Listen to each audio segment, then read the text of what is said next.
ہمارے سارے پکوڑے والوں کو شوق چڑھا ہوا رمضان آئے پکوڑے وکن گے، سموسے والے آندے پہن رمضان آوے سموسے وکن گے، جتیاں والے آندے پہن عید آوے جتیاں وکن گیا۔ وہ کسی کو یہ شوق ہی نہیں کہ بخشش ہوگی، اللہ راضی ہوگا، جنت ملے گی، اللہ کی محبت میں بھوک لگے گی، اللہ کے عشق میں پیاس لگے گی۔ وہ بھوک اور پیاس کی جو تڑپ اور کسک ہے، پھر ہم ہاتھ اٹھا کے اللہ سے مانگیں گے، ہم کہیں گے یا اللہ، تو عرش کے دروازوں تک میری پکار جائے گی، ساتوں آسمان میری پکار سے گونج اٹھیں گے۔ مجھے یقین ہے کہ میرا اللہ کہتا ہے، میرا نبی فرماتے ہیں کہ اللہ رمضان میں سارے آسمان کے فرشتوں سے فرماتا ہے روزے رکھنے والوں کی دعا پر آمین کہو۔ عرش کے فرشتوں سے اللہ فرماتا ہے میری تسبیح چھوڑ دو، رمضان کے روزے رکھنے والوں کی دعا پر آمین کہو، آمین کہو۔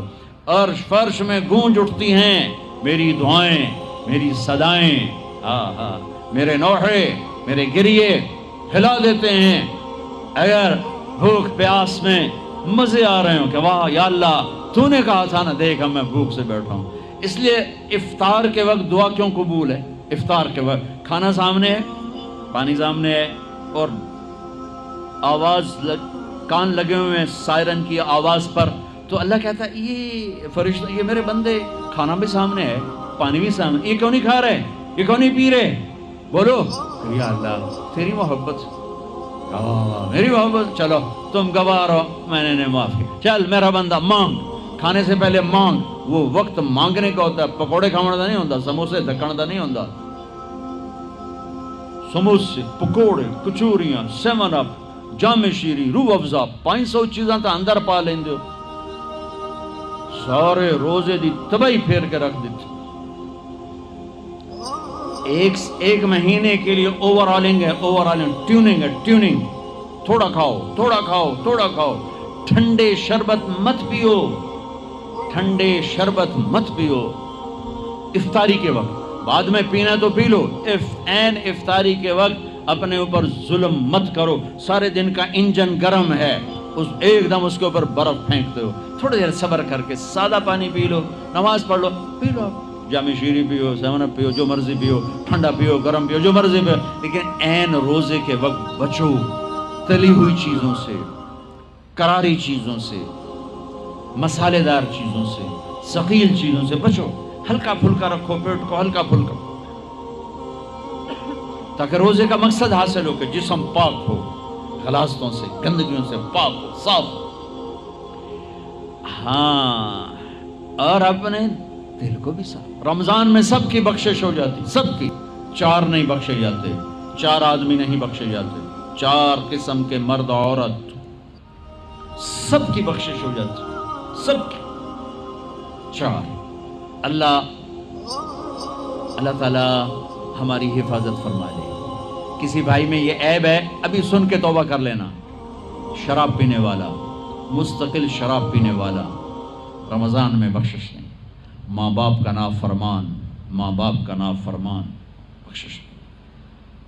ماں باپ کا نافرمان کے لیے تو میرے نبی نے کہا کہ اللہ ہر گناہ کی سزا موت کے بعد دے گا۔ ماں باپ کے نافرمان کو یہیں سے شروع کرے گا اور آگے تک لے کے جائے گا، یہاں بھی سزا دے گا اور آگے بھی سزا دے گا۔ صرف ایک گناہ دنیا میں ایسا ہے، کفر شرک کی سزا بھی موت کے بعد، زنا، شراب، جوے کی سزا سود کی موت کے بعد ہے۔ ایک گناہ ماں باپ کی دل آزاری، دل دکھانا، اللہ یہاں سے یہ سزا شروع کرتا ہے اور آخر تک پہ چلاتا ہے اس کو۔ میرے نبی سے پوچھا گیا یا رسول اللہ قیامت کب آئے گی؟ آپ نے کہا اللہ کو پتہ ہے۔ کہ کوئی نشانی بتائیں؟ کہ جب ماؤں کو ذلیل کیا جائے گا قیامت آ جائے گا۔ ماں باپ کا نافرمان۔ تیسرا کون ہے؟ رشتہ داروں سے لڑنے والا، کبھی بھائی سے لڑا، کبھی بہن سے لڑا، کبھی خالہ سے، کبھی چاچے سے، کبھی مامے سے، کبھی تائے سے، کبھی پھوپھے سے، قریبی رشتوں سے لڑنے والا اور تعلق توڑنے والا، اس کی بخشش نہیں۔ چوتھا کون ہے؟ کینہ رکھنے والا، کینہ، شحن، ایک ہوتا ہے بغض، ایک ہوتا ہے کینہ، شحن، بغض، شحن۔ بغض کیا ہے؟ بغض کیا ہے؟ کہ مجھے انصر بھائی سے نفرت ہے، یہ بغض۔ اور کینہ کیا ہے؟ کہ میں ان کو نقصان پہنچانا چاہتا ہوں، نفرت کے ساتھ ان کے ٹانگیں کھینچنا چاہتا ہوں، اس کو کینہ کہتے ہیں۔ تو یہ 4 برائیاں معاف نہیں ہیں. ہاں کوئی توبہ کرے تو سب معاف ہو گیا، سب معاف ہو گیا، سب معاف ہو گیا. تو اللہ نے ہمیں رمضان کا مہینہ دیا ہے. جہنم کے دروازے بند ہو جائیں گے، جنت کے دروازے کھل جائیں گے، فرض 70 فرض کے برابر ہو جائے گا، نفل فرضوں کے برابر ہو جائے گا. تراویح کے ہر سجدے پر 1500 نیکی لکھی جائے گی. ہر سجدے پر 1500 نیکی لکھی جائے گی. 20 رکعت 40 سجدے 60,000 روزانہ. یہ تمہارے کلب ایدا پٹھا جا نہ ہے کی نہ ہے میں نے حالی تھی نہیں سر لگی یہ تھی آ دیکھی ہو. چلو جڑا بھی نہ ہے ٹھیک ہے. یہ بہت بڑا کلب مجھے نظر آیا. یہ یہاں باہر ایک چھوٹا سا پرچہ لگا دیں کہ جو یہاں آ کے تراویح پڑھے گا ہر سجدے پر اس کو 150 روپیہ دے. 150 چھوٹو 15 روپے دیے جائیں. ہر سجدے پہ 15 روپے دیے. ایتھے ویکھا جی لڑائیاں کیویں ہوندیاں. اے سارے پوترے دادیاں نو چاہتے لے آون گے، دوترے نانیاں نو چاہتے نانی ٹر اج تراویح تینوں پڑھاون. دادے نانیاں نو پوچھدا کوئی نہیں، انہاں دی عید ہو جاونی. تسی ایدے اعلان کر کے لکھ دیو بھئی جڑا ایتھے آوے گا نا انہوں اسی فی سجدہ 15 روپے دیواں گے. ایتھے پھر چھوٹے ویکھے جے کیویں چل دے. او میرے نبی، میرے محبوب، میرے پیارے اور میرے اللہ کے پیارے دلارے راج دلارے، وہ کہہ رہے ہیں او میری امت 1 گھنٹہ لگا لو. 1 گھنٹہ 40 سجدے، ہر سجدے پہ 1500 نیکی، 60,000 نیکیاں. اور ہر سجدے پر جنت میں ایک سرخ یاقوت کا محل، اور ہر سجدے پر جنت میں ایک درخت جس کے نیچے 100 سال گھوڑا دوڑ سکتا ہے. اتنے تھوڑے وقت میں اتنی کمائی. اب 8 تراویح پڑھ کے آدھی مسجد خالی جا رہے. کتھے جا رہے ہو؟ کی کرن جا رہے ہو؟ کوئی کام نہیں. 8 پڑھ کے جوتا اٹھا کے جا رہے ہیں. اے بھائی پڑھ دو، سال کے بعد آیا ہے موقع اللہ سے لینے کا. اور ہر سجدے پر یہ کچھ اللہ دے رہا ہے. اور پھر جب آخری رات ہوتی تو اللہ فرماتے ہیں میرے فرشتوں، میرے بندوں کی رات کی تراویح اور دن کا روزہ، اس کے بدلے میں نے ان کے پچھلے سارے گناہ معاف کر دیے. اور آسمان پہ ایک فرشتہ اعلان کرتا ہے یا باغ الخیر ابشر و اقبل، اے بھلائی کے چاہنے والے آگے بڑھ خوشخبری ہو، اور اے برائی کے کرنے والے بس کر اور واپس ہو. اور اللہ کا عرش مستقل پہلے آسمان پہ آ جاتا ہے. عرفات کے دن صرف عرفہ کے دن پہلے آسمان پر، لیکن رمضان میں پورا رمضان عرش پہلے آسمان پر. اور میرے اللہ کا اعلان ہے کوئی بخشش چاہنے والا، ہے کوئی توبہ کرنے والا، ہے کوئی رزق لینے والا، ہے کوئی سوال کرنے والا، ہے کوئی دنیا اور آخرت کی حاجت لینے والا، ہے کوئی مانگنے والا. ہر وقت اللہ کی طرف سے اعلان ہوتا ہے اس مہینے کو بناؤ، دنیا کماؤ، حلال کمانا. کوئی میں تو ویسے مذاقن کہہ رہا ہوں، ہر ایک دنیا کمانا کوئی منع تھوڑا ہی، حلال کمانا کوئی منع تھوڑا ہی ہے.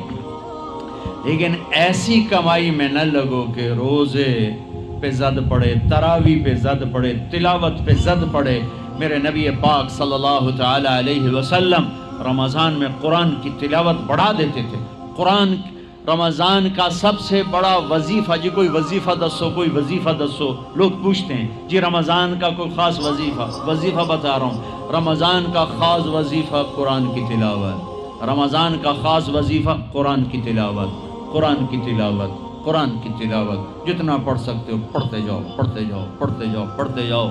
میرا ایک ساتھی ہے مولوی ثناء اللہ، وہ ایک دن میں پورا قرآن ختم کرتا ہے. ایک دن میں پورا قرآن، ایک دن میں پورا قرآن. پورے رمضان میں 30 قرآن ختم کر دیتے. سوائے اس کے بیمار ہو جائے تو کوئی بیمار ہو جائے تو 10 پارے، ورنہ پورا قرآن رمضان، قرآن پورا قرآن. تو چلو ہم پورا قرآن نہیں پڑھتے، کچھ تو پڑھو. سارے سال نہیں پڑھا، کچھ تو پڑھو. رمضان کا وظیفہ قرآن کی تلاوت، رمضان کی تسبیح قرآن کی تلاوت، رمضان کی خدمت. روزے افطار کرواؤ، سحری کھلاؤ، افطاری کراؤ، غریبوں کو مدد کرو، زکوٰۃ دو، اپنے مزدوروں سے کام تھوڑا لو، گھر کے نوکروں سے کام تھوڑا لو. اور رمضان کی سب سے بڑی بات، آپس میں بغض سے دل صاف کرو. لڑے ہوئے ہو رمضان آنے سے پہلے جیسے لوگ حج پر جانے سے پہلے نہیں فون کرتے ہیں، صلح کرتے ہیں، اتنا ہی ضروری ہے رمضان سے پہلے میں دل صاف کر لوں، میں معاف کر دوں، میں معافی مانگ لوں. زیادتی کی ہے تو معافی مانگ لوں، کوئی معافی مانگنے آیا تو معاف کر دوں. میرا دل صاف ہو، کسی سے بغض نہ ہو، کسی سے کینہ نہ ہو، کسی کا حسد نہ ہو، کسی سے رنجش نہ ہو. دل صاف کرو. صاف دل اللہ کا عرش بن جاتا ہے، اللہ کا عرش بن جاتا ہے.